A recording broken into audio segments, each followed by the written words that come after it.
Hello friend, কেমন আছো সবাই? আশা করি সকলে ভালো আছো। আমি নেহা দমদম ক্যান্টনমেন্ট থেকে ছোট্ট একটা হোম বেকারি চালাই।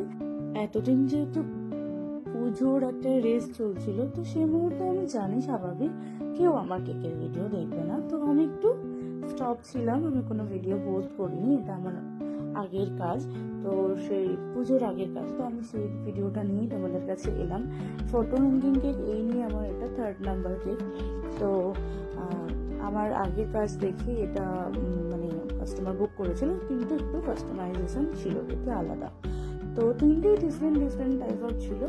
তো এটার কালারটা ছিল যে ফটোতে দেখিয়েছিলাম কাস্টমারকে রেফারেন্স, এটা পিঙ্ক ছিল, তো কাস্টমারের প্রেফার ছিল সে ব্ল্যাক নেবে, তো ব্ল্যাক করে দিয়েছিলাম, তোমরাই দেখতে পাচ্ছ। আর কিছু ফ্লাওয়ার্স দিয়ে এটাকে গোল্ডেন লিভ দিয়ে আমি আমার মতো টাচ আপ দিয়েছি। যতই কাস্টমার একরকম বলে দিক, কিন্তু পুরোটা সেম হয় না, নিজের কিছু নিজের তো মানে আমিত্বটা থেকেই যায়। সেটা আমরা সকল হোম বেকাররা জানি যে নিজের একটু টাচ আপ না থাকলে হয় না। তো দেখো, এটা ফাইনাল লুক। তোমাদের কেমন লাগলো অবশ্যই জানিও। টাটা।